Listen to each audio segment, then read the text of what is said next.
The exposed windy roads of Northern California took riders in the Amgen Tour of California to Modesto yesterday. It was a last chance for the sprinters, and as the field hit town, they were all together, some literally as chaos reigned. In the end, Greg Henderson won again for Team Sky. Today, he defends his lead in the most difficult stage so far. Stage 4 now tackles the dizzy heights of Mount Hamilton, and then a finish on the climb of Sierra Road near San Jose. The Amgen Tour of California continues next on Versi.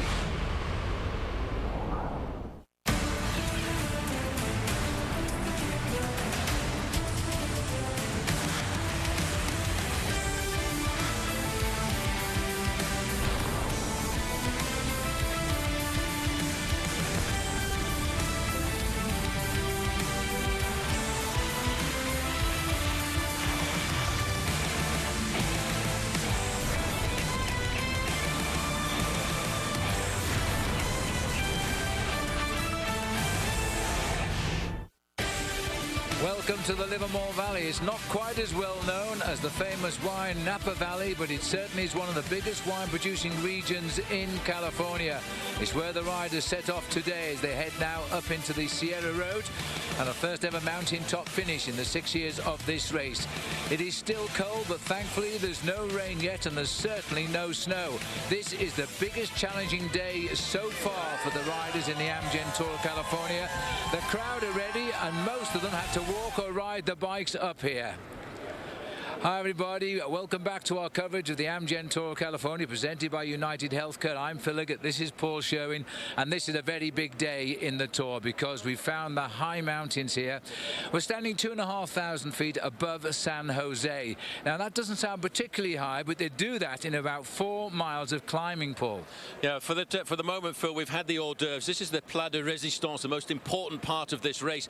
And yes, it might be 2,500 feet here, but there's a lot of climbing for the riders to get here from Livermore because it really is a tough day. 4 climbs on the route, and Mount Hamilton peaks out at 4,500 feet. Yes, and that comes with 25 miles to go. We'll see more of that in a moment. Yesterday, though, we had another sprint amongst the fast finishers, and it was a win for Sky. They've won 2 days in a row now. This time it was the New Zealand rider Greg Henderson getting his 50th road race win, and with it, the Maillot Jaune of the Amgen Tour of California. Yeah, what a great ride. And in fact, it went back on countback because he and his teammate had exactly the same time, exactly the same point at the end of the day, but it was given to Greg Henderson because he was the last winner of a stage. But he's going to have a very tough day today, Phil, trying to defend that very slim advantage. This is the Micro Ultra overall standings, and Henderson leads the same time as his teammate Ben Swift. Only on countback the decision here. Peter Sagan, the 20-year-old, he's in 3rd place. Juan Jose Haedo in 4th. Tor Hushoff, the world champion, in 5th. But they're sprinters. They may not be around today. Matty Goss fell yesterday, but got up and held on to 6th place. Taylor Finney is 8th overall. And now look at these. These are the important men. Chris Horner will attack today. He's sitting at just 10 seconds off. Leipheimer, the winner of this race 3 times, the same. TJ Van Garderen, he says he wants to win and he's in a very good position. Schleck and Zabriskie have lost a few seconds there after confusion on the finishing circuit in Sacramento 2 days ago. And as a result of that, they're going to have to work a little bit harder. Let's have a look at the map now. This is what the riders will not want to see. It used to take a stagecoach 1 whole day to go from Livermore to San Jose. The rider will do it in just a few hours. They certainly will, but look at the route that they're taking this afternoon down the San Antonio Valley Road, a couple of nasty climbs, and then past the Lick Observatory over Mount Hamilton, and that's the high spot of the day before the crucial climb to the finish just outside of San Jose up to the top of Sierra Road. Well, there's a view of the profile, steadily uphill all of the way today. I can tell you there is a breakaway gone. Tor Hushoff is in it, but they'll probably bring it back. Top out at Mount Hamilton, 25 miles, and the finish at 4,000 feet. And at the end there, we finish at 1,835. Let's have a look here at Rabobank, checking the stats. 5 King of the Mountains climbs today, no sprints at all. The one rider missing at the start this morning was Michael Matthews, the under-23 world champion. He was in the fallers yesterday. He's pretty badly cut up, but no broken bones. And he says the rest of the race doesn't really suit him. We finish on top of the Sierra Road above San Jose. Yes, and we're still a little away from that climb. Let's have a look at what happened at the start in Livermore this morning. Three-time winner signing into the Herbalife signing in is Levi Leipheimer. This is a big day for Levi. He'll want to punish the riders if he can.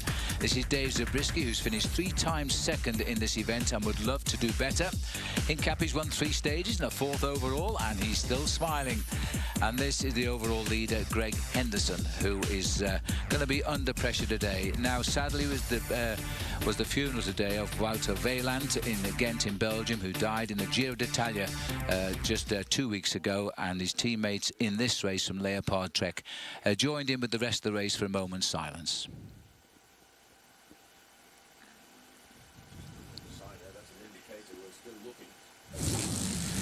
And then they started their rollout, and the Leopard Trek boy taking the riders away in the neutralised zone from Livermore. And they're bound now for San Jose, but not for the city on the flat. They've got to turn right in the city and climb up the Sierra Road, which really does kick up out of town.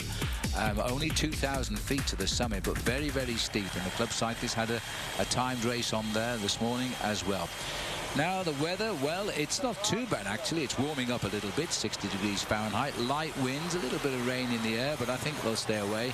Overcast all day, but we are going to see what California really is, the most beautiful state of the United States. All of these pictures, as always, available in high definition. Now let's have a look at the results so far. I did mention there was a breakaway clear. 10 riders got away fairly early on. Lars Boom was first up the climb of the Mines Road. Will Routley and this Jess Anthony. These are the first points we've seen in the California Travel and Tourism King of the Mountains competition, because we lost stage 1. Onto the San Antonio Valley Road. Will Routley, the Canadian champion, scoring well. Anthony in second. Lars Boom in third this time. And the third climb that we've had so far, the big one still to come, Routley scoring again. And this is the situation overall now at the moment. Routley hopefully will be pulling on the red jersey as the King of the Mountains when we get to the finish. But I can also tell you now that even in the last 10 minutes, the breakaway has exploded, and the majority of the ride has been picked up by the hard-working Radio Shack boys.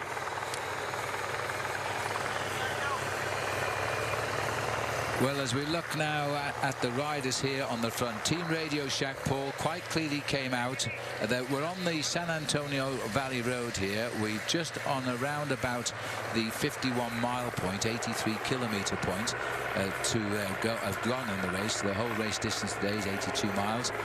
They virtually destroyed that breakaway in a matter of what? 2 miles, 3 kilometers?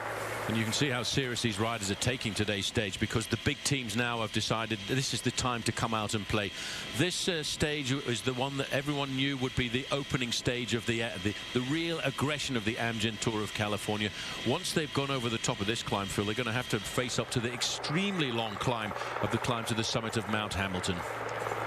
We're still waiting to see the results of the third climb of the day, as Radio Shack have got 2 very strong contenders for the overall. And there it is. So Jess Anthony, he got away from the break when he sensed it was collapsing, and it looks like he hung on to increase his lead in the King of the Mountains competition. Will Routley, champion of Canada, up there in second place. And that's the current situation now. Routley has got 10 points, Anthony 9, and Lars Bohm has got 6. First 3 climbs we've had in this year's tour of any description. Yeah, you can see the teams now, the teams who are taking this stage very seriously today, riding quite closely together. Number 87, that's Lawrence Tendam. He's the man sporting a full set beard there. A lot of people have tipped him as possibly trying to get the victory today for Team Rabobank. Absolutely right. Sadly, we lost Michael Matthews. I was rather annoyed that Matthew Goss and Baden Cook were accusing him of causing the crash in the finish yesterday, because he said he was alongside them with Oscar Freire, nowhere near causing any problems. But he hasn't started, apparently, because he was pretty badly scratched around. Happily, no broken bones, and so he decided to call it quits at that point. And he's only a young man making his way now as a top professional on Rabobank, so wise call, I think. I think he was actually told it was all over by his team director sportif, Eric Breukink, who has also tipped Tendam to take the win today. Well, Ryder Hejjedal at the front there for Garmin Cervelo, but not far away from him, Phil, Peter Sagan. Now, he's the rider who starts the day in 3rd place in the overall standings. He's looking for 4 seconds. I wonder if he has the ability to get up this very steep finish to the top of Sierra Road. The leg here of Jens Voigt, just a little patch on his leg. He was the rider that crashed yesterday. He just had to get up and ride into the finish. Looks like he's put the old shorts on there, but still got a hole in them, as Jens is okay. And the other rider we saw bang his head rather nastily on the road was Dugan, and in fact he was okay. A little bit concussed, but he's okay and he's riding. So that's good news for the whole race, really, because it was a shame to see those falls in the sprint yesterday. Now, this is Ben Jacksmain. He or his brother have been in the breaks every day. He's about to be picked up, I think, by the peloton now. All coming back together. We are going to have one big showdown on Mount Hamilton. We'll see in a moment.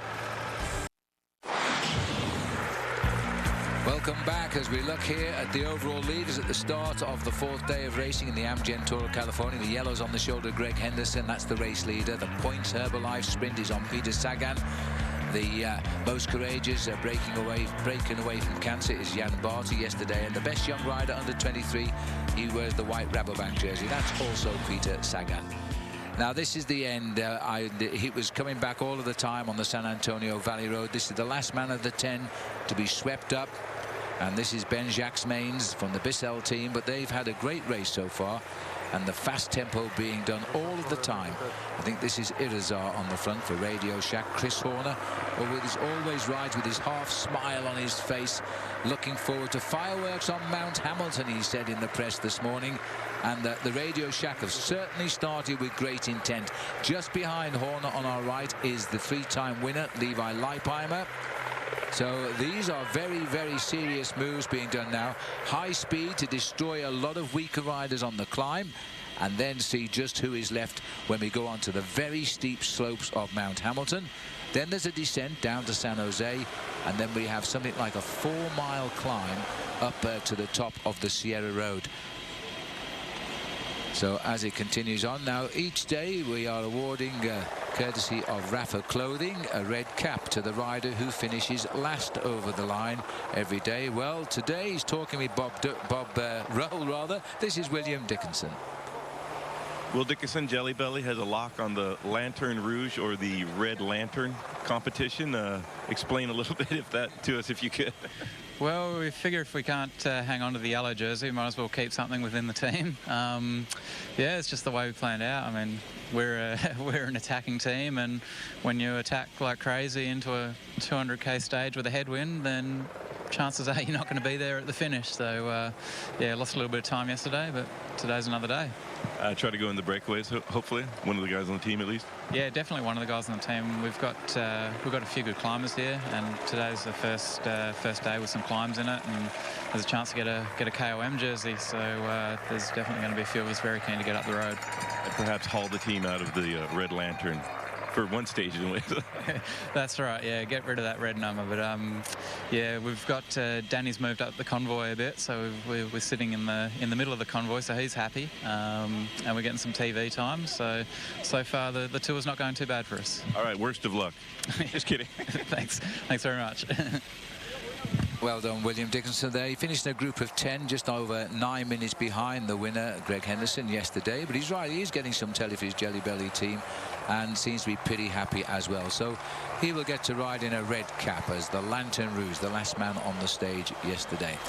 Peloton now. Oh, there's the first bear we've seen. Apparently one was spotted out of hibernation at the start of yesterday's stage, but this one looks as though a little bit more frisky, I think, as the race goes by. And we're bound over the top of the San Antonio Valley Road now as we're heading towards the start of the lower slopes of Mount Hamilton.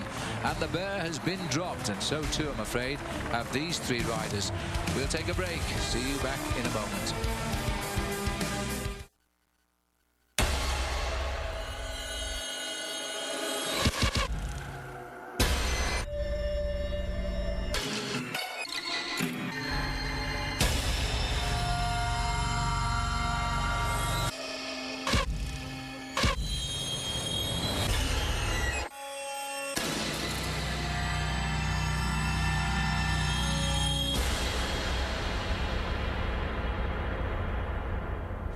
Welcome back to the Amgen Tour of California. Don't forget, this is now Mount Hamilton, brought to you by Strava. And if you go to strava.com, you can learn all about how you can race with the pros on the internet. The average gradient 8.4%, a distance of 4.3 miles. The boys here now are under extreme pressure. If you can't climb, this is not the place to be just now, because here in this part of California, we have climbs which would rival the smaller climbs in the Alps or the Pyrenees, but they're actually steeper here.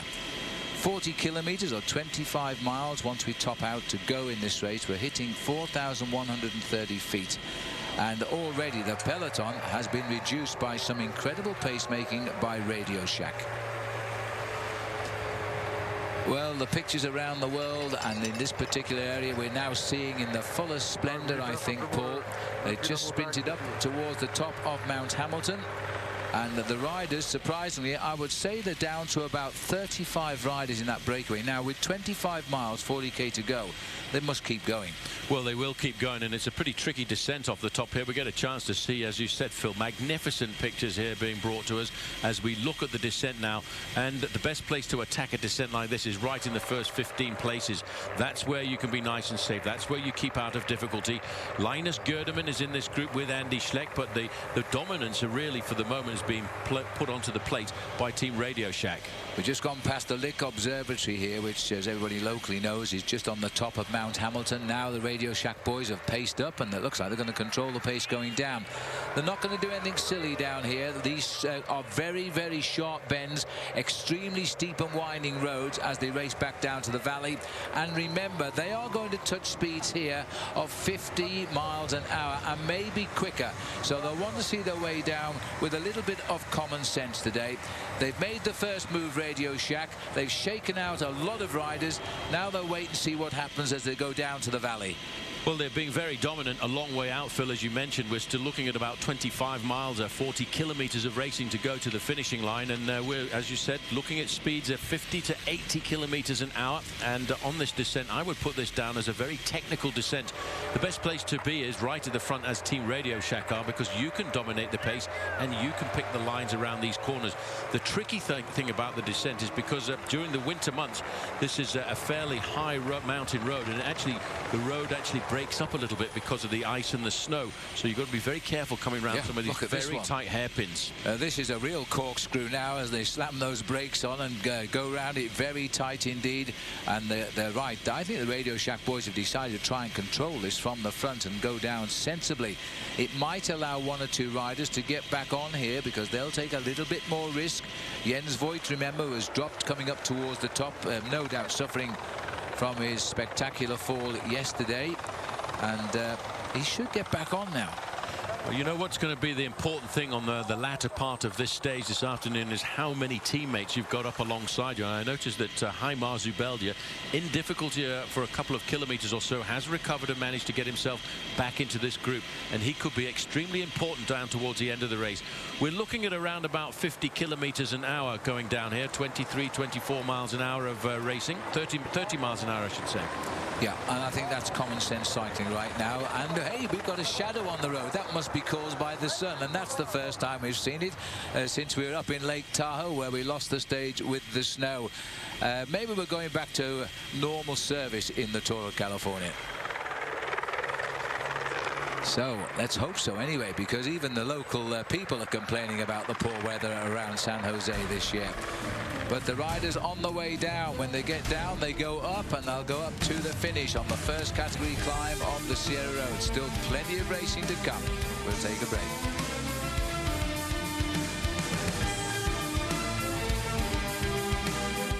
We are now back with the Amgen Tour of California. First big test for the overall contenders today. They are cautiously going down the descent of Mount Vernon and taking no chances at all on this road. It just twists and turns, a little bit unlike what you get in the Pyrenees or the Alps of the Tour de France. Phil, I've got to tell you one thing here. It looks to me as if Andy Schleck may well have a slight mechanical problem here. He slipped to the back of this group. I just saw him put his hand up in the air. Yeah. Now, this would not be the ideal place to have a mechanical problem. I think he must have a flat tire, the way he was taking those corners wide. I think I'll call it Mount Vernon then, by the way. It's Mount Hamilton, of course, as we see the riders come down. That's a little bit of of a bad place to have a flat tyre for Andy here. I mean, he lost a few seconds on day one when there was some confusion. The rider said on the lap scoring with the laps to go in Sacramento. Some of the big names sat up and didn't race the last lap, and they were docked. A total of 25 seconds they were lost at the end of the day, and the judges turned down their appeal. So as it was basically their fault. And 25 seconds, when you think that this race over the years, Paul, the biggest winning margin after a whole week of racing has been 49 seconds, that makes it rather a big loss. But of course it hasn't been quite as hilly as this before. No, it certainly hasn't. We'll see some big time gaps, I think, in the Amgen Tour this year, Phil, because you can see just sitting at the back now. This is a little bit of interest for me anyway, because looking here at Andy Schleck, he keeps waiting to see whether his team car is coming forward. But because a lot of riders have been left behind, the team car could be up to a couple of minutes behind this group of riders. And theoretically, we could see the yellow jersey at the end of the day. If we stop the race right now, it would be slipping across onto the shoulders of Peter Sagan, because despite having a hard time on the climb, Phil, he's still in this group.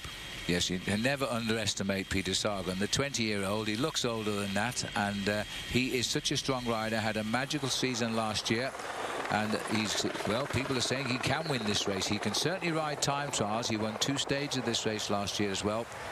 Strong boy for 20. He really, really is very impressive. He rides in the best young riders jersey at the moment. 1 or 2 riders just lying off the back of the line here, just so they can see their own way down the mountain. This is a long descent, and the man I admire most, of course, is our motorcycle out there with the camera on board. He has to go down and make sure he stays away from these boys and doesn't impede their high-speed drop. Well, just as a point of interest, as we look at this magnificent backdrop, this is in California known as the Diablo Range, and it's basically based in Santa Clara. And this mountain, Mount Hamilton, is the tallest mountain that overlooks Silicon Valley.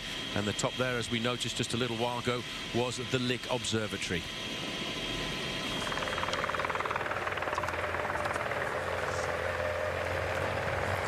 Now 32.8 kilometers, 20 miles almost exactly now. That's all there is remaining of today's short stage in big time road racing of 82 miles. But of course the climbs are here, and if we're going to see anything of one rider who is definitely out to try and win the stage today, and that's the Leopard Trek rider Andy Schleck, and he's the man we look at after the break. If he races again and he drops the chain, I'm not the one who stops on the side of the road and waits for him, and he knows it.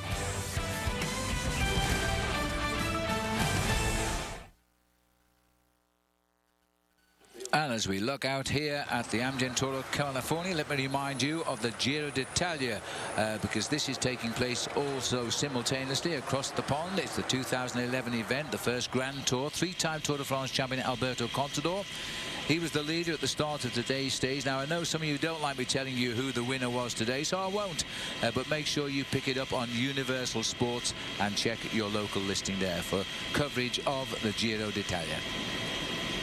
And now the riders, they've behaved very sensibly. They're beginning to run away now from Mount Hamilton. They've come down from 4,100 feet. And they're running towards the baseline before we start the climb up to the finishing line.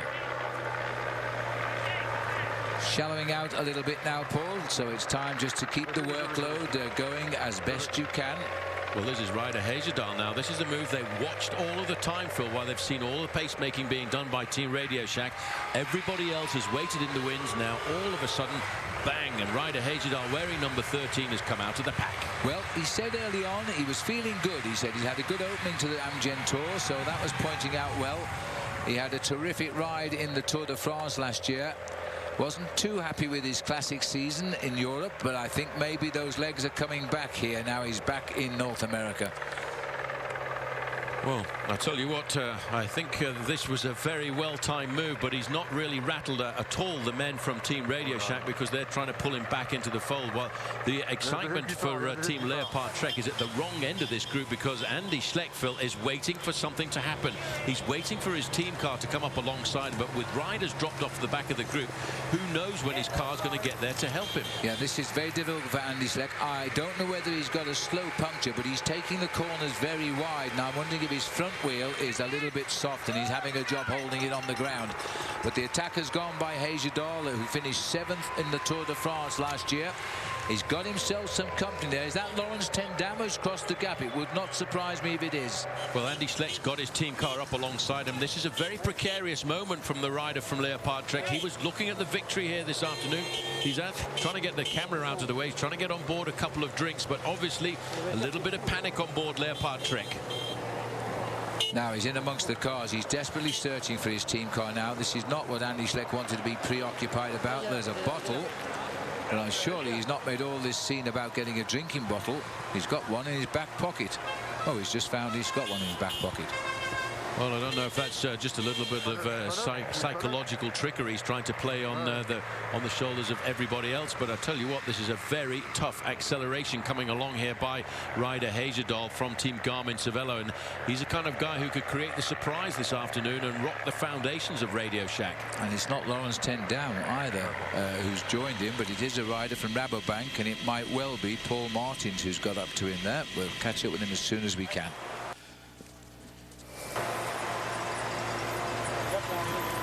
Two riders just trying to get something moving here now while Andy Schleck is pre-involved. So let's have a look at our Road ID athlete of the day, and that is Andy Schleck.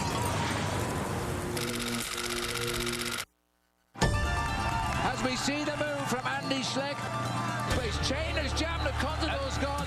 Well, this is terrible. This moment in time, he could be losing his yellow jersey. If it's fair or not, that's not up to me to decide, but I would not have raced like that. My stomach is full of anger, and I want to take my revenge. Without that incident, I would have won the Tour last year. My chain dropped. Contador attack at the moment. In the beginning, he said he didn't see it. He came the day after to me and he said, I know I shouldn't have done that, and he apologized to me and I forgave him. I'm like, yeah, we're okay with it. But you know, if he races again and he drops the chain, I'm not the one who stops on the side of the road and waits for him. And he knows it. In 2009, I was already second, so I really aimed to win, and I was really close. And the moment I stepped on the podium, you know, it was like, was happy emotions, but also like disappointment for me. Still just 25 years old, this young rider readies once again for the Tour de France in July by warming up at the Amgen Tour of California. Behind the Tour, I think Tour of California is one of the best organized races. The Tour of California becomes a great preparation race for a guy like Andy. He recognizes how great it is with the course and the weather, and it has a strong field where it's really going to push him. I like California, it's beautiful scenery. I really like how popular cycling was getting in the States. Yes, and that's our Road ID athlete profile, Andy Schleck, an angry man. Boy, they'll come together again, probably, in this year's Tour de France in July. But right now, Andy Schleck is thinking of doing a good ride here in the Amgen Tour of California. He's still only 25 years of age, 2 second places in the Tour de France and 2 stage wins in the 2010 Tour de France. So he's still got a lot of developing and a lot of victories in front of him. Now, will one be today? He's always had 1 or 2 problems, Andy, today, but now Radio Shack are driving this train again as we head down towards San Jose and then climb up the finish of the Sierra Road. Steep, narrow, twisty, and frankly nasty. And in fact, one of the riders down, I think it was Leipheimer, had a problem with his foot on the pedal, then he ripped it off. He's got it back on. As we continue to see now, this is the rider from Rabobank who reached Ryder Hagedal. I still haven't nailed him down. I think it's Paul Martins, but he's being dropped by Hagedal anyway on the way down. So we'll try and find out who it is who's trying to be first into San Jose, if they can't even be first up at the finish on the Sierra. We'll take another break. Rejoin us at the Amgen Tour. Riding in California is spectacular no matter where you're at. It's a fantastic place to be on your bike. Great people, the ocean, the mountains, hills, desert, the sunshine. I started my racing career in California, so yeah, it's always been a special place for me. The riding in California is unprecedented. And the weather's fantastic. It can't be beat. Best in the world. My name's Dave Z, and I chose to live in California. I'm Chris Horner, and I choose to live and train in California.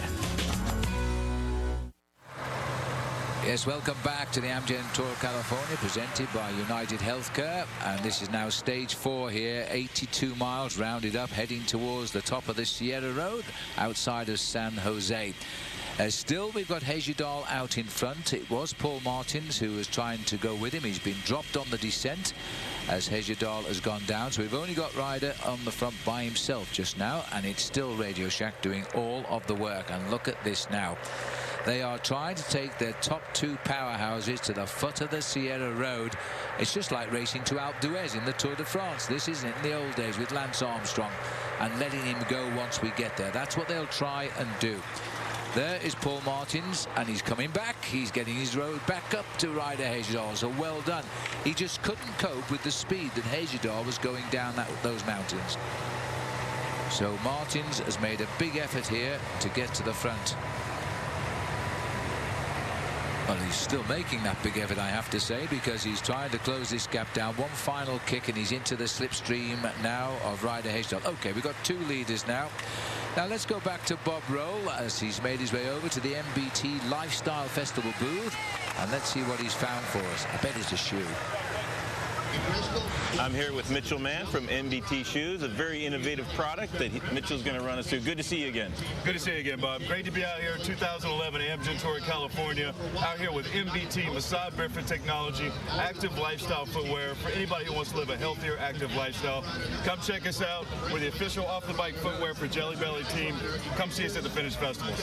Good to see you, Bob. Good to be here. Thank you.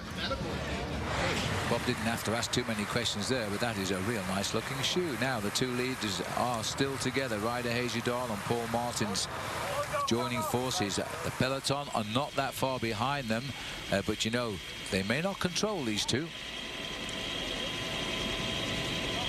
Now, if they can just scoot off down to the bottom of the climb, Paul, somebody like Hejidal could win this race today, and that would be a terrific result and a very shrewd move by Jonathan Vaughters' Garmin Cervelo team.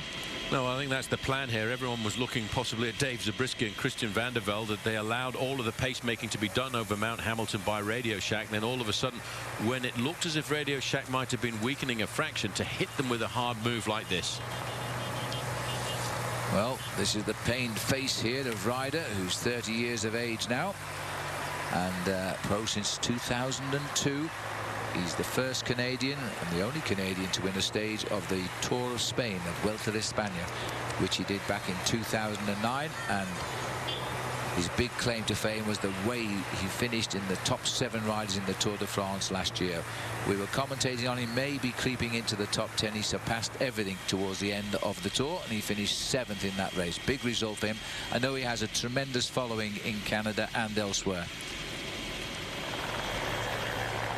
Radio Shack now, all the 4s are gone. They were the first 3 climbs of the day, which started the damage. Then there was the outside category climb, or category there, of Mount Hamilton, and that's where the breakaway started to get away. The green line shows where we are as we descend now towards the base of the final climb up to the finish. 12.7 miles to go.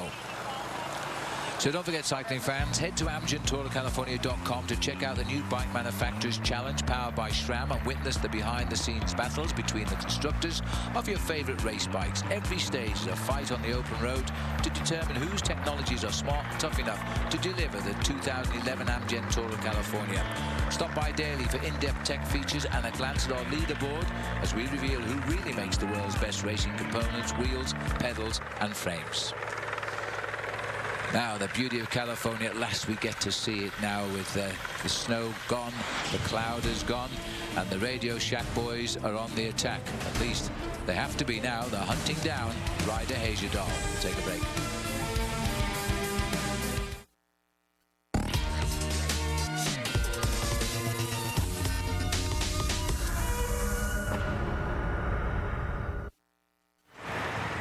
Welcome back to the Amgen Tour of California here now. Ryder Hejidal, he's just been rejoined yet again by Paul Martins of Rabobank as we now join in on the action on stage 4, brought to you by United Healthcare here.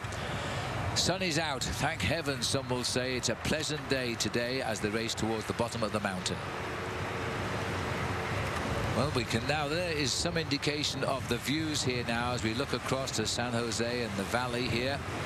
And there is a stunning view. We are way up on top of the mountains looking down into San Jose. The riders are coming towards us now, and for them it's a short ride up, very steep, coming out of the town of San Jose, and that's where they'll be staying tonight before they restart again tomorrow. The climb itself, outside category, still waiting for the final result of that climb at the moment, but it doesn't matter anyway now, because this is all about racing for time here now to see if they can prise open the gap. The start of the day, the two Sky cyclists, Ben Swift and Greg Henderson, were locked equal on time. Guaranteed it will not be the case, and in fact neither Swift nor Henderson are here now. This is a race for the vacant candidature of the Maillot Jaune. Well, Chris Horner looking very comfortable in third place, and as you say, Phil, these guys they've got their plan. They've adopted their own plan at just 11 miles or 15 kilometers to go to the finish, and they really are not going to get their plan rattled at all. They know what they want to do, and they've just let Hejerdal get some freedom.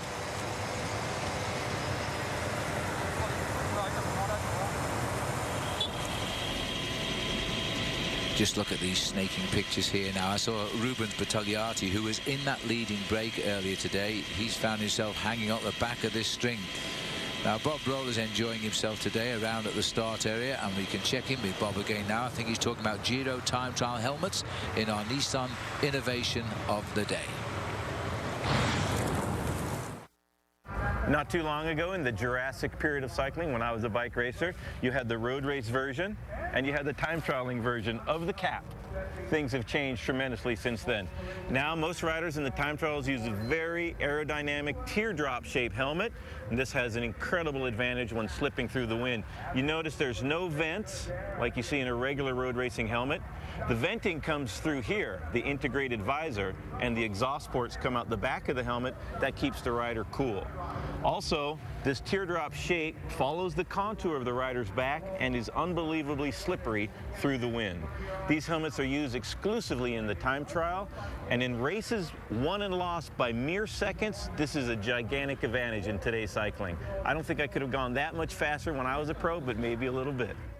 Don't bet on it, Bob. In fact, we'll see those hats in action on the Solvang time trial. That was Nissan's Innovation for Endurance.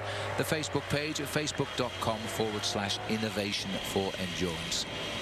Yes, the big time trial on Friday in Solvang is going to be very, very important, because the next day we climb up Mount Baldy for another mountaintop finish. The way these boys are hanging on by the shirt tails at the back of the peloton, and these boys at the front just keep going down, steady tempo. There's still the two-man breakaway.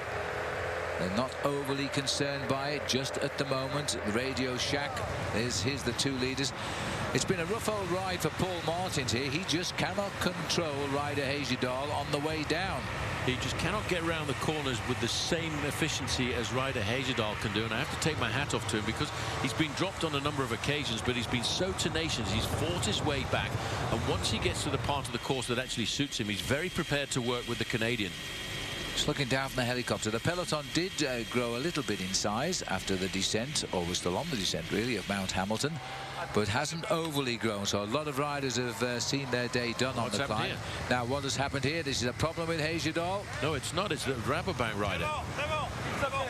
Well, he just coming round the corner, I think he took the wrong line, and look at this. And Hejerdal saw it. He'd been so unconfident on his way down.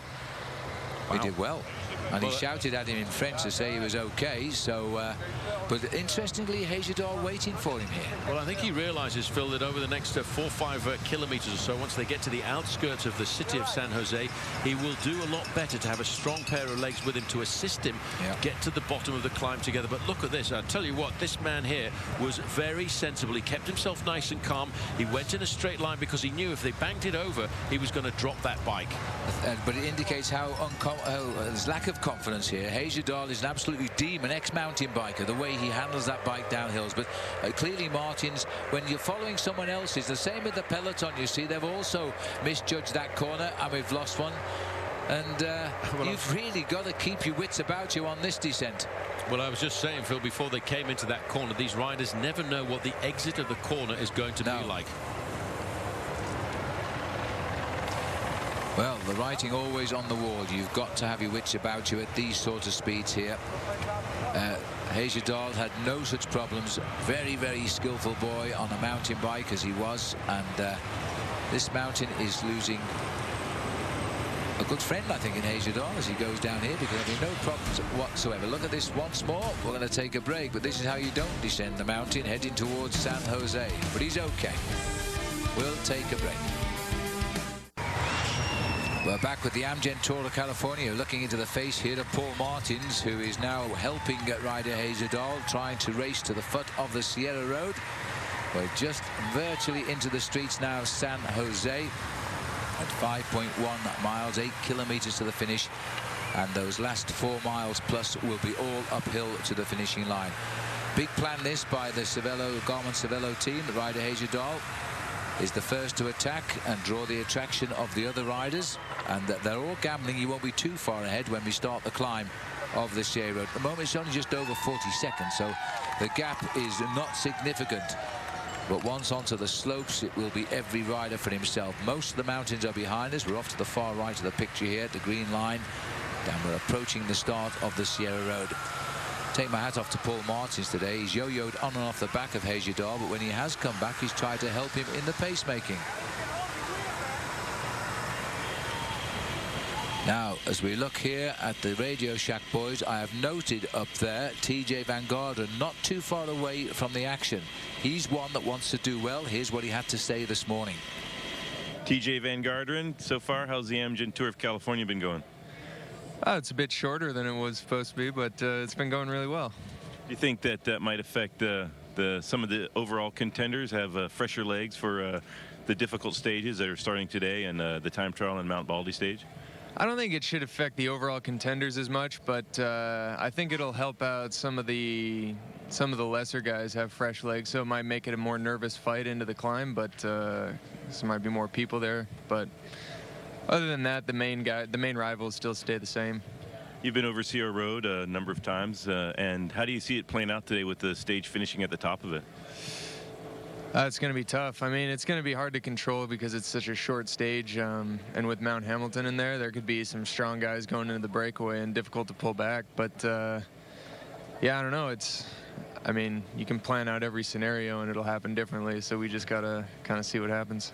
Ideally, you finish near the front and maybe go for some stage glory. That'd be nice. All right. Best of luck. Thanks a lot. Well, it's all down now to TJ Van Garderen, because all of the men that matter are in this large group heading towards the foot of the climb, except these two riders. And Ryder Hejjedal is a very, very good climber. Every chance he'll stay away to the finish. At 6.3 kilometers to go, we're going to take a final break before we follow them all the way to the finish. And that's right up on the top of the hill at the Sierra Road. See you in a moment.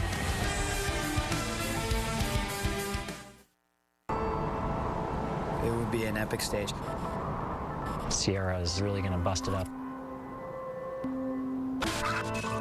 Sierra grade's super steep, super hard. Nail in the coffin, so to speak. And that will certainly decide who's got legs and who doesn't.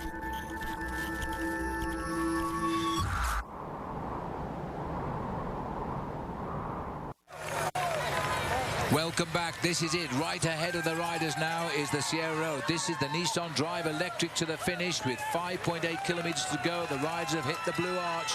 This is the first and only mass-produced 100% electric car. Now, what is Paul Martins going to do here as the crowd start to cheer on these two riders who are approximately 40 seconds ahead of the peloton, which is reducing already.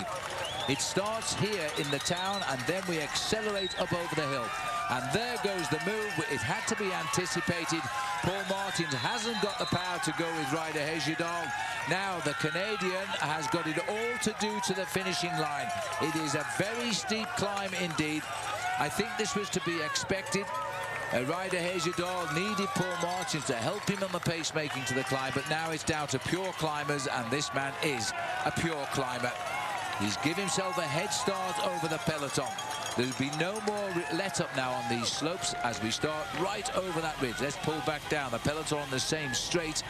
but there is that gap of around about 40 seconds. Three riders from Radio Shack. Second is Chris Horner on the left. Just behind him, obscured, is Levi Leipheimer. The light green Herbalife jersey on the right. That's Peter Sagan is here. Back up with the leader now, Ryder Hezerdahl, as he continues up the climb. Now George Hincapie here as well. He's run in history 3 stages in the Tour of California, but he's never finished. I think his best finish is 4th overall in this race, but he's not a man for this climb today, Paul, even though he did win a stage of the Tour de France once in the Pyrenees. There's the clean bottle running around. They could do with a few of those today. It's the first bottle to be invented with an opening on top and the bottom. I can't believe it, but it's a common sense thing to do, and nobody's thought of it before. Well, Horner now putting a hammer down. He's got Levi Leipheimer right in the slipstream. They've popped Andy Schleck right off the back. Now it is Radio Shack. They had their plan in mind, Phil. They're looking at the next banner, which will indicate 4 kilometers to go to the summit, but that's for Ryder Hezerdahl. He's still got an advantage at 4 kilometers to go of around about 30 seconds. The cards have been played. The reason for Radio Shack doing all the pacemaking was for these 2 riders. Their star names who climb like angels have been catapulted into the lead. They're gunning for Ryder Hezerdahl, but more importantly, they want to rid themselves of Zabriskie, Schleck and Van Garderen. That is no longer 30 seconds. I reckon if we look over the shoulder of Chris Horner, we'll be very close to seeing Ryder Hezerdahl, and he's just in front of that neutral service vehicle. It's down to 15 seconds in the blink of an eye. Well, the helicopter shots belies how steep this slope really is. It is around about between 10 and 14% in places. And this is going to really crack the peloton big time. That's Alexander Effinkeen, who's back on form there in Team Type 1 colours, number 104 to the right here. He's not too far down. Here is Ryder Hezerdahl wisely grabbing a drink. We're going to have 3 leaders as we look down over the city of San Jose in the backdrop. Inside of 4 kilometers, 2.4 miles of racing. I don't think they're even going to look across at Ryder Hezerdahl here. What a job of work is being done by the man on the front, Chris Horner. He has not yet once asked for any help to come from his teammate Levi Leipheimer. Leipheimer, who hails from Santa Rosa, looking very comfortable. Now, big effort from TJ Van Garderen is required here now. He's seen his big arch rivals, 2 of them, go up the road now. Andy Schleck is here. That looks like Tommy D, number 12. Tom Danielson's got in the move as well, so he's not going to do too much just now. That's a very good move. I think this is the group immediately behind. So TJ has made his move to try and limit his losses. These riders are riding in the 4th position on the road, and you might just have caught a glimpse there, Phil, of Rory Sutherland from United Healthcare. A big, strong Aussie, and I tell you what, he's got himself right in the place. Oh, Chris Horner has popped. I think he's about to pop Levi Leipheimer. Chris Horner has accelerated here and Levi can't follow. Now that is a story, but people have said Horner is the man on the team to watch, and Chris Horner, well, his quote overnight was there'll be fireworks in the mountains tomorrow, and he's right, but he's causing them. Well, Andy Schleck looking across there at Rory Sullivan saying, well, I wonder who you are, mate. I've never seen you before. Maybe we haven't raced together, but I tell you what, you're doing a fantastic job. Horner, however, is doing a phenomenal job. Horner is going to ride away this afternoon in the Amgen Tour of California. He's fairly good at the individual time trial, but you know he needs a big difference between himself and Levi Leipheimer when it goes down to Solvang. Well, Schleck knows now he's under pressure here, and that is Rory on the inside and looking pretty cool, if you ask me, at the moment. I've never seen him climb as well as this. He is a great time trialist, and there he is now, number 91. He races an awful lot in the United States, most of his season, in fact, as we go a little bit further back down now on the climbs here. Sutherland pushing the pace just a little bit. Well, that's Van der Velde, number 18. He's trying to ride himself back into this race. There's a lot of big bike riders here on the left-hand side. Linus Gerdeman. Gerdeman tipped before the start of today's stage as a man who would have a very good chance of winning this event here this afternoon, but it's all going to go down to the work that's been done by Team Radio Shack and the acceleration of this man on the front, Chris Horner. Well, Horner almost heralded the fact he was going to do this as we continue the steep climb here. It gets very exposed on the top. It looks as though we're in a desert, but I don't know why, because all we've had here is rain so far and not hot sunshine. Some people say at this time of the year it can be 85, 90 degrees Fahrenheit, which is well up into the mid-30s Celsius. But just now, the gaps are opening up. This will not be decisive in time gains, but there will be very definite time gains right now. And Rory Sutherland, who rides a great time trial, is limiting his losses in that chase group. Here's TJ Van Garderen, and the only man that's left here from his HTC High Road squad. Well, TJ Van Garderen knows this climb extremely well, and what he's trying to do, as you say, Phil, is limit his losses.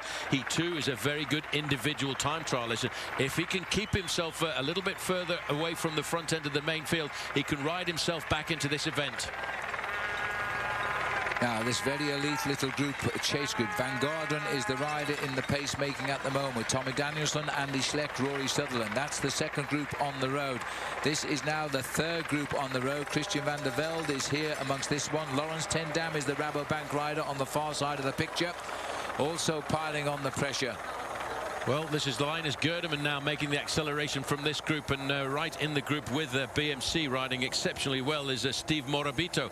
He's a man who's ridden all the great big Grand Tours, the Tour of Italy, Tour de France, and he was their big man to ride well in this year's Amgen Tour.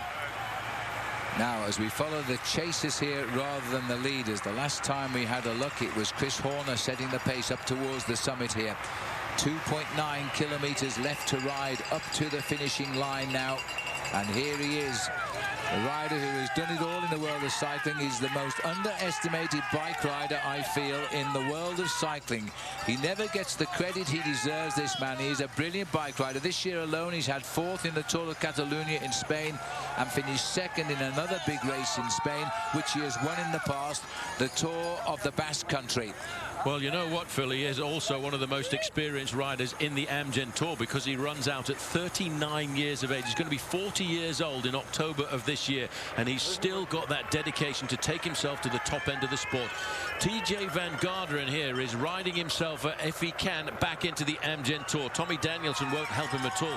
TJ Van Garderen, by the way, hails from Tacoma in Washington State, and he is an exceptional time trial specialist. Well, the flags of Flanders are Belgium flying on the right of the road there. Perhaps we switch countries here because there's a big crowd as they go. This is Chris Horner now stamping on those pedals. The race referee just checking where the rest are. Looks like this is going to be the stage. That is a huge gap here down to everybody else now. You can see the wind is actually behind the riders at this point, which is helping Chris Horner. He has opened here. One amazing gap. Well, he was the one setting the pacemaking. I was under the impression, Phil, that he was trying to set the pace here for Levi Leipheimer, currently sitting on the wheel here of Ryder Hagedal, but they've got a deficit of around about 40 seconds to try and pull back. And now Rory Sutherland, the Aussie on the front here for United Healthcare, is not looking at the reputations of Andy Schleck and Tommy Danielson at all. He's saying, right, mate, I can get myself a good high finish in this bike race, because as you said, Phil, he is a very good individual time trialist. He is a very strong hill rider, and I've never seen him climb a hill like this. I have to say, I've got no wins for him this year. He's now 29 years of age, and he's won 26 races, Rory Sutherland. But he's looking like a real determined man. He's not under pressure on this climb. He is actually racing on this climb. He certainly is racing. He's a former Australian national champion, and Rory Sutherland, is pulling himself back to Levi Leipheimer and Ryder Hagedal. And I wonder if we'll see a little bit of fireworks coming after that, because so far Tommy Danielson has been sitting in the wheel. And in fact, look at that as I speak. Tommy Danielson has decided he's coming to the front. Hey, a double take by Levi Leipheimer. He won't be impressed with this, seeing that Tommy Danielson, the man from Durango, is catching up with the man from California here. Tommy Danielson bringing them up. Rory Sutherland is up here as well. Lawrence ten Dam, tipped by his team manager Eric Breukink. A podium finish himself in the Tour de France. Said ten Dam will win today. I don't think that's possible now, but he's going to finish very high up. Well, one man who has dominated Sierra Road in an incredible fashion, of course, is the man Chris Horner, because he's miles and miles away. I make him almost a minute ahead of everybody else. Now, just watch out there, because the deer are on the run here. That's a moose, I think it is, in this part of the world. As Chris Horner, rather, is just looking here. He always appears to either be smiling or grimacing. It's a strange look on his face. We never know whether he's suffering or enjoying himself, Chris Horner, but he knows one thing for sure now. He's winning the first crucial stage in this year's Tour of California. And he's doing it in a very dominating fashion. Now you can see the integration has come from the rear there, because Tommy D has caught up with the rider Hagedal. And I tell you what, Tommy Danielson now, Phil, is going to have a little bit of a dig himself. Well, good old Tommy Danielson, because he's often there or thereabouts, but he never produces the goods. But today, he looks as though he's riding a very inspired Amgen Tour here. He's setting the pace, and he's keeping the screws turned tightly. This won't go down well with Levi. He'll try to hold on to Tommy D here. Andy Schleck, the third man in our picture, he's closing the gap. Rory Sutherland is looking dead cool down there, Rory. Those long legs aren't used to climbing mountains like this, but clearly we might be wrong. It looks as though they are. TJ Van Garderen just hanging off the back of them. Well, watch out, because you know Andy Schleck, Phil, he's just sitting there nice and comfortably. He's allowing everybody else to make the moves. He's allowing the move to go by TJ Van Garderen initially. He over-experimented it with his force. Now he's been left behind. This is Christian van der Velde and Linus Gerdeman, but the leader on the road by around about a minute with 1 kilometer to go. The Kenda 1 kilometer to go is on the shoulders of this man here, Chris Horner. And Chris now 900 meters from the summit of the Sierra Road, and you finish right on the brow of the hill. Over the top, you're on the way down again. It's a circular road. And Chris Horner is notching a terrific victory here, and that's what it will be now. And the yellow jersey will await him tonight for Team Radio Shack. We've proved we hit the limit with Levi Leiper on this particular climb, but it may have been a bit too explosive for the man from Santa Rosa. Plenty more steady climbs to come. Tommy D is confident. Wouldn't surprise me if Tommy D can take second place on this climb today. Yeah, it's a very good point there, Tommy Danielson. Phil, for years and years, he's been a man who we've thought could ride well in the Tour de France, and maybe this season he's got himself right on form at the right time to possibly get Tour de France selection in the month of July, because after all, this race, a lot of the team managers will be looking at their riders to pick their final 9 men for the team for the month of July. But I don't think anyone will have any trouble at all picking the man who's leading this race, because Chris Horner is on fire here this afternoon. Yes, Chris Horner, a veteran of 4 Tours de France. He should have ridden more. He was finished 10th in the Tour, which is his highest finish back in 2010. As I say, a grossly underestimated performer. Everybody was looking at Levi Leipheimer. The wise ones were saying, we think Chris Horner is the man to beat. Well, they know it now. He is. As he comes up towards the top here of the Sierra Road, Chris Horner has laid the biggest foundation stone towards a victory in this year's Amgen Tour. And the amazing thing about Chris Horner, Phil, is he spent the majority of his career over the last few years working for Levi Leipheimer, working for everybody else. Now, all of a sudden, he was, in fact, I think, trying to prepare the road for the Sierra Road finish for Levi Leipheimer, and then all of a sudden, Leipheimer just could not follow him. And I think behind Jens Voigt, he's 6 weeks younger than Jens. He's probably the second oldest rider in the race here, but he says the enthusiasm is as good as day one. And while your enthusiasm is there, then your body will do it. Believe me. Chris Horner heads for the win now. Rory Sutherland looks good here, possibly for second place too, because Rory, and there's a good cue for you, because that's the flag of Australia. Well, 200 meters to go now for Chris Horner, and finally, after such a treacherous climb up Sierra Road, Phil, a little bit of rest will come. Just a little bit. It flattens marginally, but this will be a nice victory. Now, that is a smile from Chris Horner this time, as he swings up towards the finishing line. It's time that counts. There's no time to finesse and wave at the crowd. Every second counts in this event. Remember, the biggest winning margins, 49 seconds after a week of racing. He needs every second, but Chris Horner is the next leader of this tour with a great win. Well, we will have to now look at the clock, Phil, because that's what it's all going to be about. Rory Sutherland not worried at all about Levi Leipheimer or Andy Schleck. Tommy Danielson, after a little bit of difficulty, has pulled himself back into this group. But Sutherland, in the blue jersey of United Healthcare, is doing a storming ride. Now, as Horner comes home here for the win, the clock has started here now. A big victory for Radio Shack. Having a good season, Radio Shack, I have to say. Now, will it be Sutherland, or will Tommy D try a cheeky move and steal second place here? Well, what about Andy Schleck? Because he's making the move. Andy Schleck. There's no time bonuses on the finish today for the riders because it's a mountaintop finish, so it's pure time today as Andy Schleck starts the move. Sutherland is going to beat him. He's got him in his sights here. I've never seen Rory Sutherland climb so well. He's checking on Leipheimer. No. Or has he just cracked him over that ridge? 150 metres to go. Sutherland trying to at least finish alongside Andy Schleck. Andy Schleck is inspired. This is for the memory of Wouter Weiland, who was buried in Ghent in Belgium today. His teammate killed in the Giro. You won't stop a man who's possessed like that. As Andy Schleck comes over for second, Sutherland third, Leipheimer fourth. And it looks like a minute and 15, possibly the loss there. That's a lot.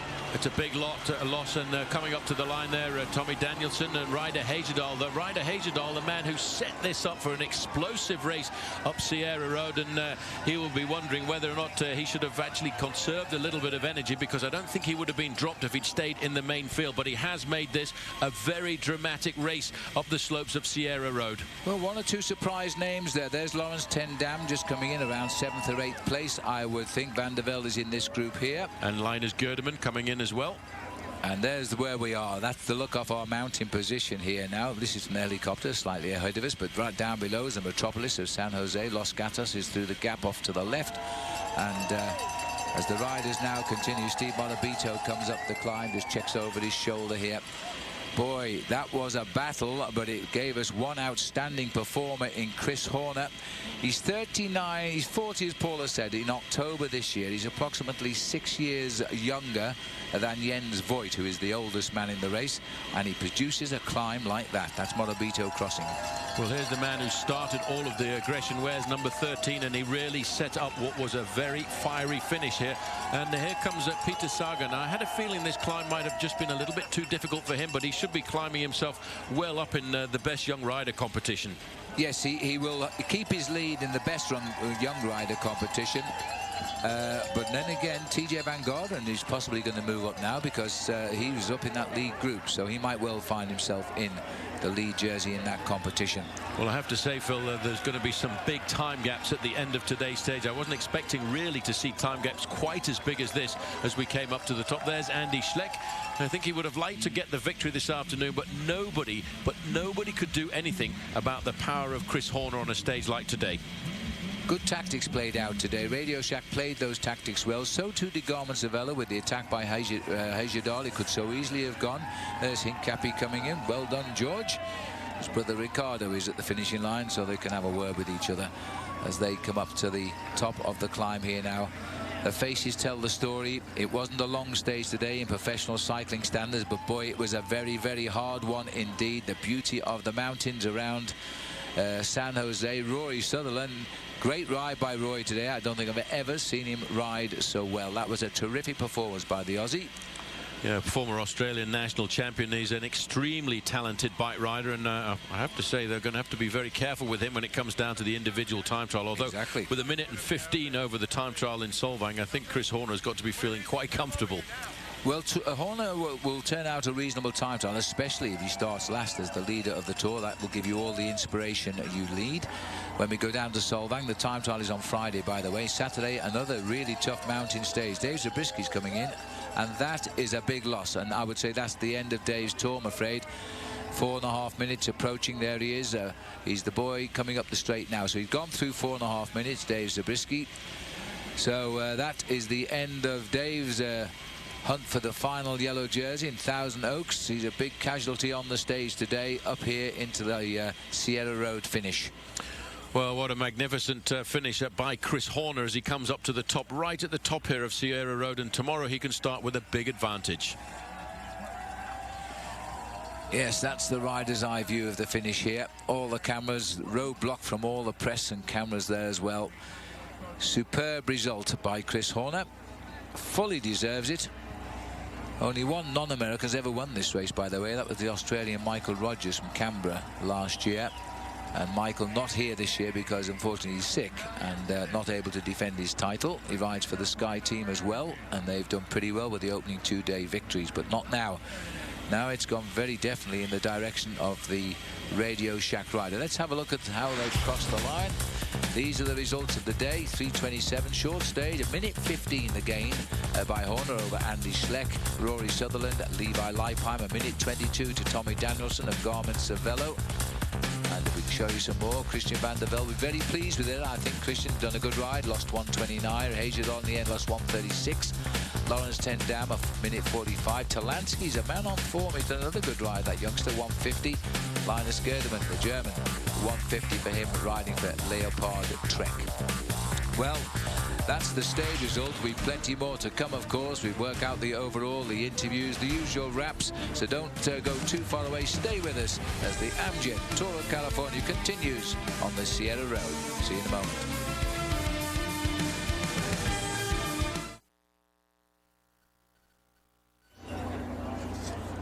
Welcome back as we look across here, the top of the hill, the Sierra Road. It's a circular road, takes you back down to San Jose on normal days. Today's not a normal day. It's the arrival of the Amgen Tour of California presented by United Healthcare. We have just seen the victory today. This beautiful view provided, as always, by California Travel and Tourism. They really have a pretty state to send around the world, don't they? And the man who's topped the climb first, Chris Horner, the second oldest man in the race, which is an absolute terrific result for him. And he's now become the man in the Amgen yellow jersey for Radio Shack, when we're all turning our attentions towards Levi Leipheimer. Let's have a quick recap along the route as to how it all happened. This is the start this morning. Leipheimer at the Herbalife sign-in, putting his name down. Dave Zabriskie smiling here, but he would lose 4.5 minutes by the end of the day. The man that we didn't see too much of during the day, Greg Henderson, signing in as the winner and new leader of the tour. Everybody congratulated. Then a sad moment, a moment of a 1 minute silence. The loss of Wouter Weiland in the Giro d'Italia. He was buried today in Ghent in Belgium. Onward to the start, Leopard Trek taking the riders out. 143 starters, the loss of Michael Matthews after his crash yesterday. Then the attacks began. This was Ben Jacques Main trying to get a little move of 10 riders going. By the time we got to the first climb, 10 of them were together, and it was the former world cyclocross champion Lars Bohm who led them over the top ahead of Will Routley. Onwards onto the San Antonio Valley Road. Took us to 45 miles here when it was Will Routley taking it out here, champion of Canada. Followed over by Jess Anthony. And then onto the San Antonio Valley Road. Well, we should say we stayed on it. We went to another climb on it. Anthony again there, first over the line from Routley this time. Then we got to the lower slopes of Mount Hamilton, and the breakaway was beginning to show signs of stress as they all started to splinter, and it was all down to the hard riding of Radio Shack. Then came this attack by rider Hejerdal with some 17 miles to race to the finish. Paul Martins of the Rabobank team saw his chance and then almost lost his chance as he couldn't follow the line of rider Hejerdal on the descent, and neither could the peloton, who also need the road widening there a little bit. Anyway, Paul Martins continued to chase up and chase back and finally got with him to the start of the last climb of the day up the Sierra Road. And that was curtains for Paul as he then released rider Hejerdal with, at that point, a lead of about 40 seconds. Radio Shack boys weren't done. They had two players here, and those two players are about to be launched on the attack. Paul Martins, in front of the clean bottle, fell back into the pack. Then Chris Horner launched the attack. They picked up rider Hejerdal there. And then Levi Leipheimer couldn't follow, and that was a surprise. Horner began to smile his way to the summit of the Sierra Road. And it wasn't just by a little margin either. He was building up more than a minute's lead over a group that was forming around Levi Leipheimer, which included TJ Van Garderen, Andy Schleck, Tommy Danielson, Rory Sutherland. But it was left to Chris Horner to wipe out at the top and salute the crowd. He'd won the stage, and he's the next leader of this tour. And then the clock started, and it was a long time before the race came for second place. And the race started for that second place by Andy Schleck here.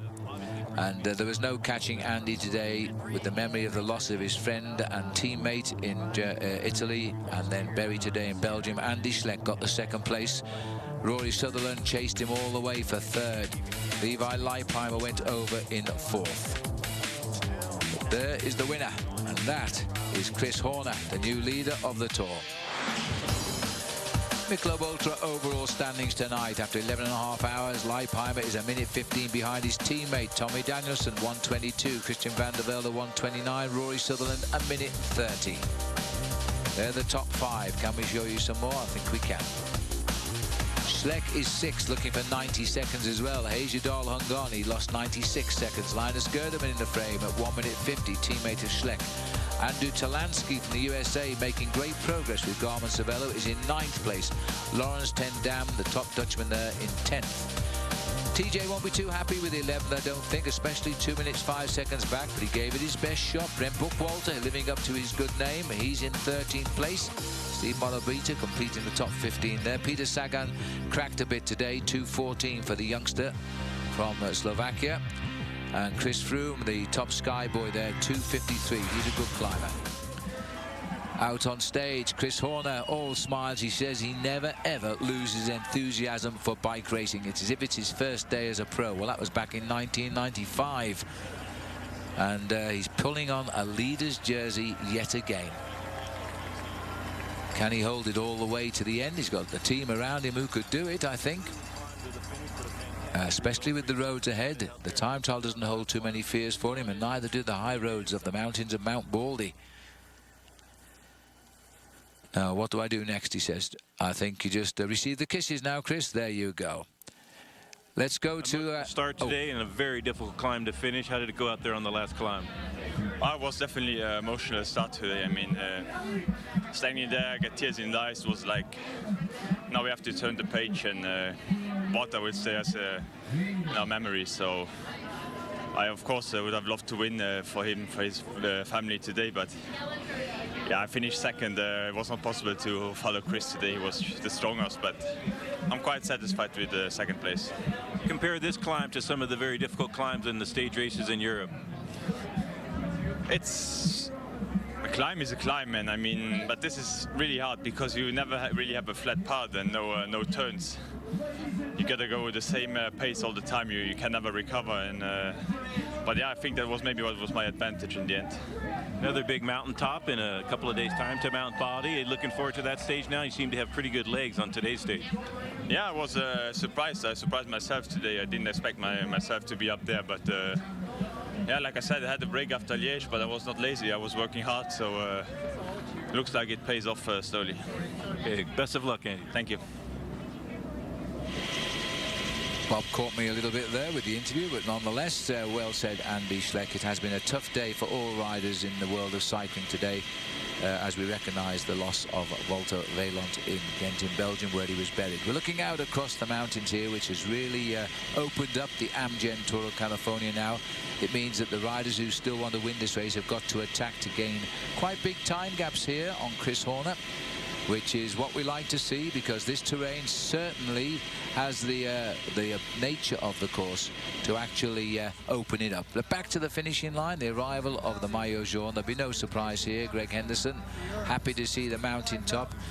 A little glum look on his face, but heck, he'll be racing again tomorrow like everybody else here. We'll take another short break. We've got more interviews to come. We'll try and catch up with Chris Horner. That'll be a tale to tell us, I'm sure. And of course, the podiums are still to come as well. See you back in a moment.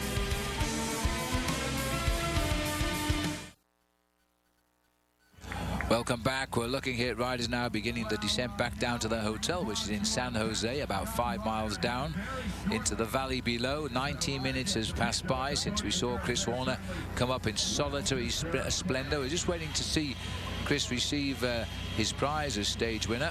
Oh, wrong cue. Well done, Chris. There he comes.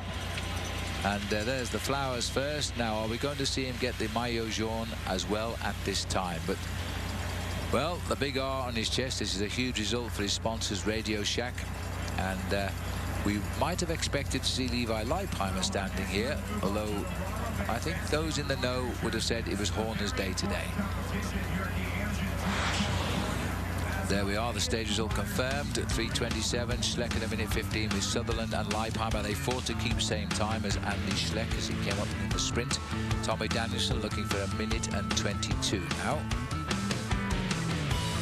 Good drive by the Garmin Cervelo rider, best of the team, and hotly pursued by possibly his team captain there, Christian van der Velde. And rider Hejidal there. Now I can hear now that Bob Roll has found Chris Horner off the stage. Let's go to him. Chris Horner, the team lined it out before the final climb, but then you and Levi did an incredible climb to the finish. How did it go out there the last few kilometers? Yes, we had a fantastic team. Markel, Ben King, drilling it from kilometer 0. I just put them on the front, said drill it as hard as you can. Every climb we go up, every climb, I don't care if it's to cap 4, 3, 1, whatever it is, drill it as hard as you can. I want everybody to suffer, and I want to blow this race apart. They were fantastic. After they came off, J-Mac did a fantastic job on the start on Hamilton. Heimar took over, Jimmy took over, Heimar came back. My man Boucher, he was fantastic. He was unbelievable. The last climb at Sierra, I saved him for last. He drilled it, had us going 500 watts for over 500 meters. Then did one big hit for me and exploded everyone, and then it was just me and Levi to the line. It seemed like you might have been working for Levi initially, but obviously proved to be the stronger man. Was that part of the plan? He's a three-time champion. Without a doubt, I was working for Levi. We would just figure out on the Sierra climb if the legs were good, but for certain, if you look at the tape, you can see I always leave room for Levi, leave the spot for him. He's still a protected leader here. We're going into the time trial with him as a big favorite still. There's time he can pull back, and we can win this thing 1-2. You got a great time gap before the final time trial. You must fancy your chances for the overall now. I got some good form, Bobke, and I could time trial pretty good myself. All right, best of luck, Chris. Thanks. Thanks, Mike. Well, that's the life of a pro cyclist in about 2 minutes, isn't it? Well done, Chris Horner. Back on stage now. Peter Sagan, the 20-year-old, has come out, and he's got the lead, or he's kept the lead in the points leadership. This is the Herbalife Points Championship, scored out on the course where there was no spin points today, but of course at the finish he didn't score either, but the other boys didn't catch up what he's accumulated over the last 2 days. He doesn't understand English, but he does understand Italian. He speaks that fluently, which is the same as team from Liquigas. Let's have a look at the Herbalife standings then. The Peter Sagan leads by only 1 point. Maedo, they stay the same. Horner's now in with his win today. He gets 15 points. Comes into 3rd place. Henderson is 4th. And Ben Swift is in 5th place. So Sagan keeps that. Now, I think Bob Roll has found our Aussie champion today, Rory Sutherland. Bob. Absolutely brutal climb to the finish, but a fantastic result for yourself at United Healthcare. How'd it go there on the last climb? You know, it really is such a hard climb, you know. From the bottom, I think the steepest bit's probably at the bottom, and then it just keeps pitching. It's like a lot like Brasstown Bald, actually, which, you know, from experience, I can do pretty well up there if I ride a bit more my tempo as a little bit of a bigger guy, and, you know, try and profit from the Pro Tour teams, and you know, United Healthcare's sponsored the stage, which I think is fantastic, and it's great for me and the team to be able to repay their, you know, what they do for us in getting on the podium today. We had a great result in last year's Amgen Tour of California, and obviously have good form now. So big time trial coming up, and you're not too far out in the overall standings. You're looking for a podium position at the end of the race. You know, that's the big aim. If it's attainable, it's attainable. You know, today obviously showed that I've got some good climbing legs, but there's some longer ones on next Saturday, the day after the time trial.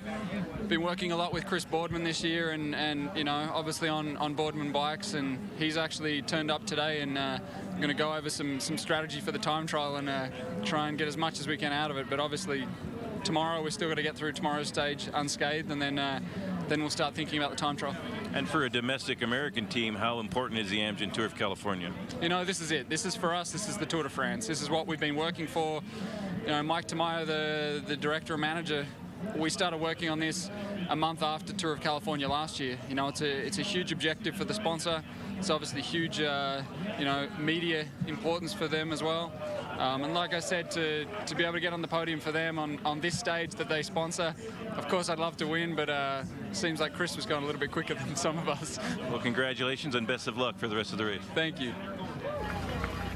Great ride there by Rory Sutherland. We've gone to the podium again because rider Hejidal, not surprisingly, Paul, has been voted the most courageous rider of the day, making his bid to win today. So he gets the blue and yellow jersey of the Breakaway from Cancer, the Amgen Breakaway from Cancer award today. Yeah, very good ride by rider Hejidal. He really took the race by the horns this afternoon and set up what was going to be a very exciting finish up to the summit of Sierra Road. And if he hadn't made the race tough and Radio Shack hadn't made the race tough, it would have been a completely different ball game. And these prizes awarded every day by cancer survivors, and so they've beaten it, and that's why it goes to the most courageous rider and the most aggressive rider on each stage of the Amgen Tour of California. He did his best. I think he did everything right. He just couldn't hold off an absolutely superb Chris Horner today. No, Horner and the whole of Team Radio Shack had their plan at the start of the day. They knew exactly how they wanted things to unfold. I think they would have been a lot happier if it had been a 1-2 for Horner-Leipheimer, but Leipheimer, I think, will have to think his strategy out again. And who knows, you know, Levi Leipheimer could get a little bit closer to Chris Horner when it comes down to the individual time trial around Solvang. Yeah, Horner says he's still the captain of the team as a 3-time winner. He's still the man to possibly win this tour again, but he says he always looks out where Levi is. He leaves spaces for him. But when the chance came, you've got to take it, because you need a second string in a race of this quality, just in case. Now we're going on to the Rabobank Best Young Rider, and it is, as I think you indicate to me, Paul, Andrew Talansky has got the award here. That's a big feather on this young man's cap for Garmin Cervelo. It is as well if you look at the man on the left-hand side, because he's been presented his award there by Henny Kuiper, an Olympic gold medalist in 1972 and world professional road race champion in 1975, and a member of the Rabobank PR squad. And I was the chief commissaire of the Worlds in that year, and I followed Kuiper across the finishing line when he won the world title. Yeah, great man, Henny Kuiper. He's been second twice in the Tour de France as well. Let's have a look at the Best Young Rider Rabobank Award. Then Andrew Talansky leads that by just 15 seconds over TJ Van Gordon. Nearly a minute now on the previous leader, Peter Sagan. 2:38 on Yannick Aysen of Belgium, a 5:53 on Timothy Rowe from BMC Racing Team. This, by the way, is for the highest placed rider in the classification at the end of each day of racing overall. So Talansky, I think, when we see that, is up to, I think it's in 9th position in the race itself. And now I can hear that Bob Roll is yes, he is. He's run round the back. He's found Ryder Hagedal. Back to you, Bob. Ryder Hagedal, a very courageous breakaway, starting from a long way out. Do you wish you had waited a little bit for the finishing climb? No, I think it worked out good. I think we were well represented. I mean, Chris showed, you know, he was on a little bit different level, so, you know, we had enough guys to kind of put the pressure on, and, you know, I had fun being out there up front and get myself a little bit of a head start, and, you know, it was a little disappointing just to see Levi and Chris come up there, but, you know, that's the way she goes, and Chris, yeah, he just kind of rode away, and I was gonna, you know, there's not much I could do. Levi sat on me, and you know, at that point I was just waiting to see who was coming up, and fortunately Tom came, and pretty select group, you know, so I was happy to be able to stay in there even after all that, and try and help him a little bit more, see if we could bring a little bit of time back on the race leader. So, you know, and, you know, I was able to finish it off strong and still keep myself in it. So I think, you know, we got 3 guys up there, and it was a good day. Yeah, you proved to have fantastic resistance on the last climb. That must mean the form is pretty good. Yeah, I think so. Just coming out of kind of holiday break after Liège, and, you know, I had great form finishing off the classics. So, yeah, I'm just trying to keep it going, and looking forward to July. Have a long time trial coming up in Solvang, and that should be the next key part of this bike race? Oh yeah, for sure. We'll see. You know, I think that, you know, besides Chris, the differences were small today, so, you know, we'll go through the time trial, and there's still, you know, obviously a really big decisive day on the weekend, so lots of racing left. Your teammates Tom Danielson and Christian Vandevelde also very close up there at the end of the stage. Is there any chance to attack, perhaps put some pressure on the Radio Shack guys in the next few days? I think it showed we're on that game plan today, so. All right, best of luck, Red. All right, thanks. Thanks, man. All right.